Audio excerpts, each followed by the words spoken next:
Repatha. The Live 5 or 6 Skyview Network, sponsored by Terry Lambert Hyundai. Right now on News Channel 6 at 6, a local tax assessor resigning after being accused of attacking a woman in his office.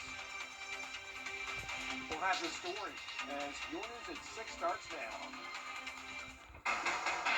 Live from Television Park, this is WJBF News Channel 6 at 6. Hello everybody, I'm Grant. And I'm Jenny Montgomery. Thank you so much for joining us. Coverage you can count on begins at 6 with new information in a case we've been following. Two people are in the hospital after an officer-involved shooting in Batesburg, Leesville. It happened Wednesday on West Church Street.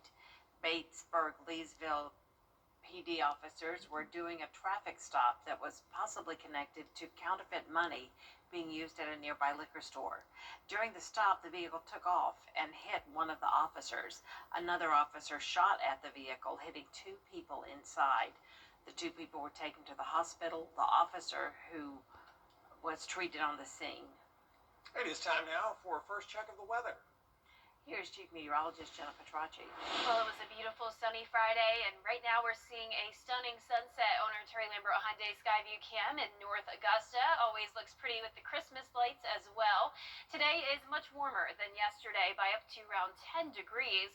Today's almanac shows that we started out cold, though, well below freezing at 27, but then warmed up nicely in the afternoon to a high of 64, the warmest day we've had in a while.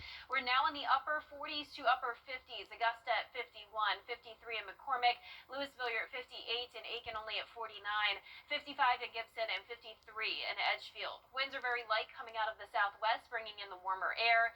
Right now, winds only up to around 5 miles per hour. So for the rest of your Friday evening, it's looking good. Just dress warm if you're headed out late tonight, as we will be dropping to 45 by 9 p.m., but staying above the freezing mark. 37 will be our low, then a low of 47 going into Sunday morning. So even though we will have a rain chance, none of that rain will freeze.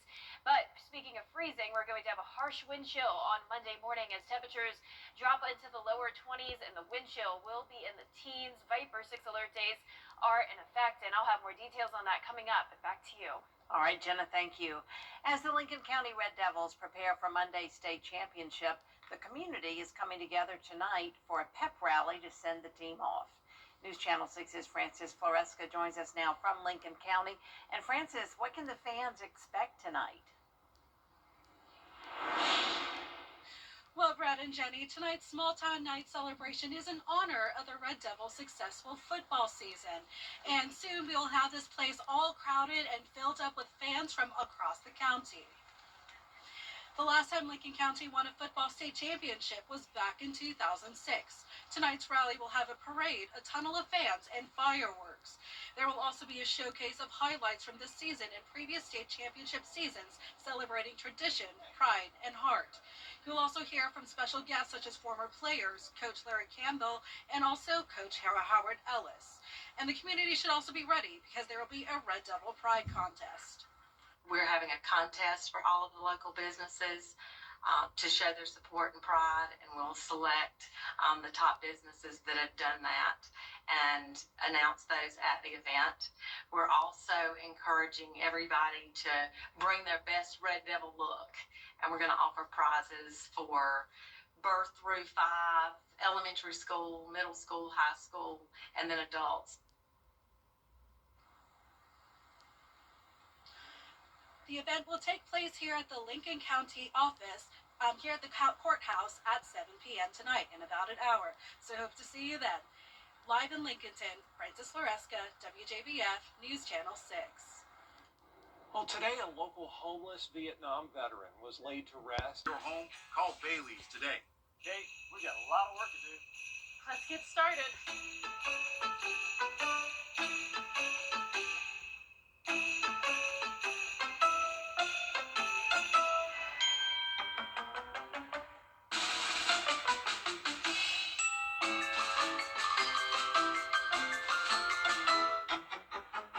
Nice job, Kate. It's going to be a really great holiday season. I think Santa's going to need a bigger sleigh.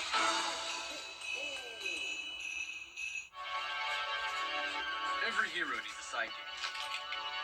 especially for tasks like roofing. Leave that up to us, the professionals. Roof located. So you can do main character things, like the dishes. So did you fix the roof? Oh, you know it. Just another day of being your superhero. And the laundry? Your roof needs fixing. Call Mr. Hicks.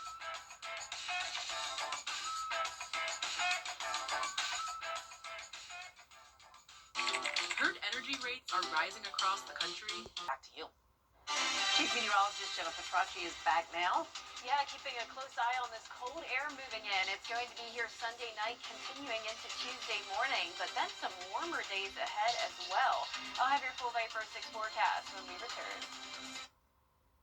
Years ago, I lost my father in an auto accident called. You can't always choose the weather, but you can choose your weather app. Go with the most accurate and most trusted, the Live Viper 6 mobile app.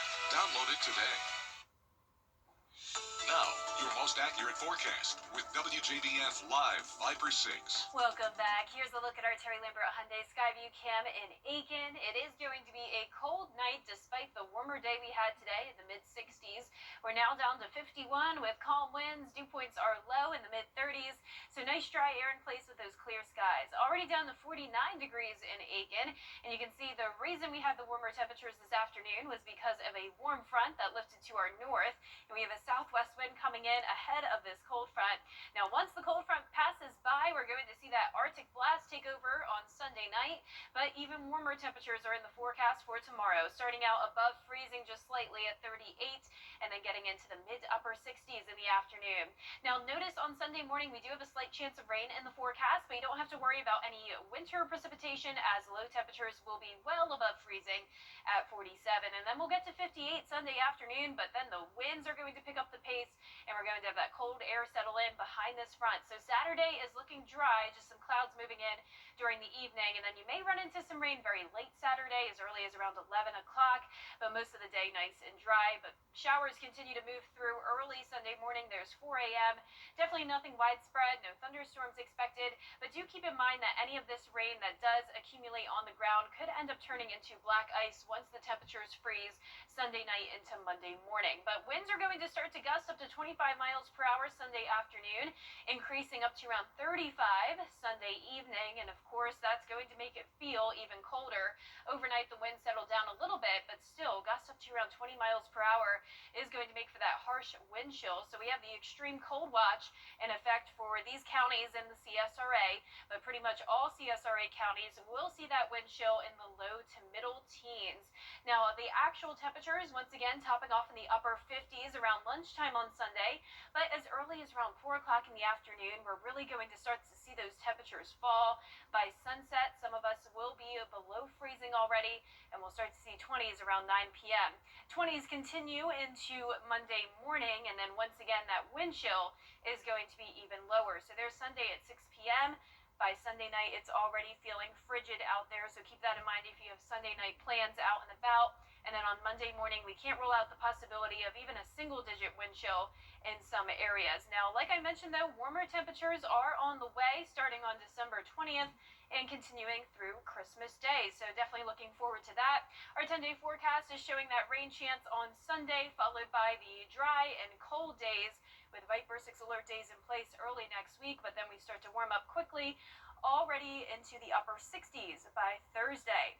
Now, congratulations to today's umbrella winner. That is Sue Thomas from Blythe, Georgia. Sue, you can pick up your Viper 6 umbrella here at the station and sign up to win yours on WJBF.com, and we'll be right back. It's Merry Truckmas.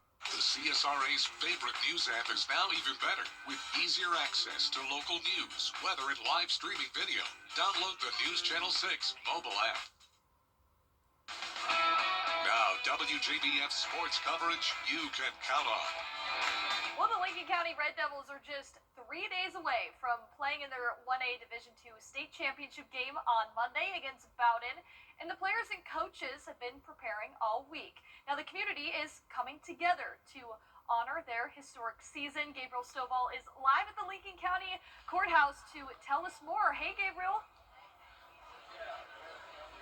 Hey, Gianna, that's right. You know, anybody that's been in the CSRA any amount of time, they know Lincoln County's got a winning tradition. We're talking about 11 state championships in program history, and they're here tonight. They're getting the band back together. We got guys like Coach Campbell coming back, Larry Campbell and Howard Ellis, who are coming back to share about those past state title teams. And these coaches are going to speak and hopefully motivate this current Lincoln County squad to give it their all on Monday. Now, they'll have a tough opponent going up against a Bowden squad, also the Red Devils, that is seeking to become just the fourth school in GHSA history to win 4 consecutive state titles. Now, our Red Devils are 14-0 on the season, and they've outscored their opponents by a whopping 227-20 during the postseason. They'll have a tough task ahead against Bowden, but this community rally tonight ought to be an extra push that they'll need to help them pull out the win. And of course, tonight,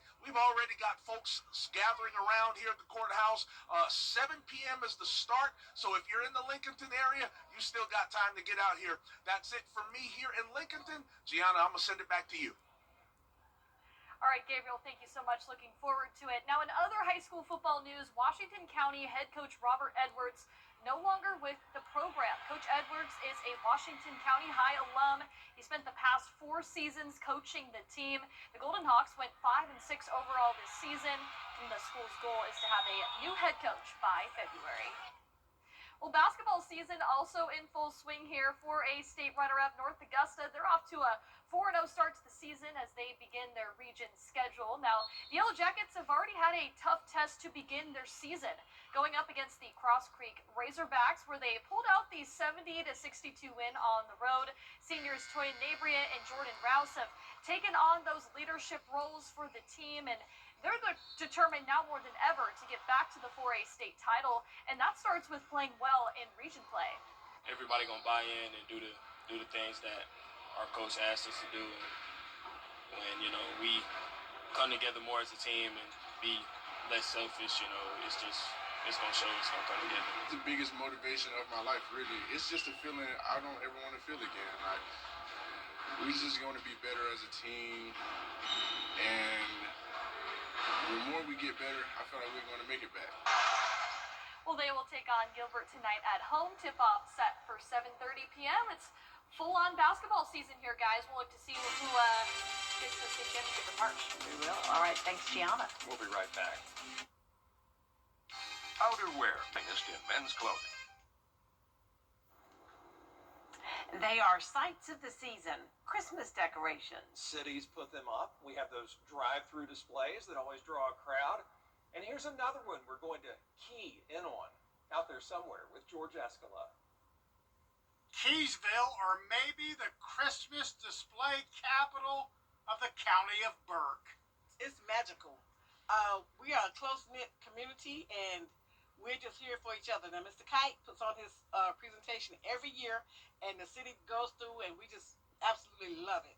The display is not at Keysville City Hall. No, you've got to go to Center Street to be in the middle of it.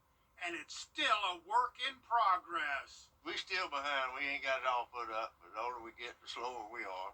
This is the Kites Keysville Christmas display on one side of Center Street and the other. But it's not a competition. They're complimentary.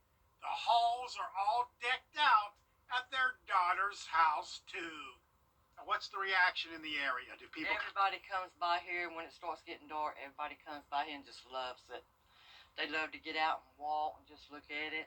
Yes, you can't keep the cars away from the Keysville Christmas display. So how do the neighbors feel about that? When you pull up, you see it, you want to ride by and look at it, so absolutely. You ever get a little bah humbug? Get out of here, there's too many people on the street. Nah, it's country folks, we like people. And people like the displays. But as more decorations come out, so could a lot more cars. It goes pretty smooth. Everybody kind of goes through. We haven't had any issue with the traffic yet. You're watching it, though. Oh, we're watching it, yes. But who would not want to watch this? Because it is something to see. Out there somewhere in Keysville, George Escala, WJBF, News Channel 6. Pretty. Yeah, We beautiful like the job. penguin and the toy soldier. It's very nice. That is our report for now. Thanks for watching. We're back at 7 after World News Tonight. And then we'll see you again for News Channel 6 at 11. Have a nice evening. Good night.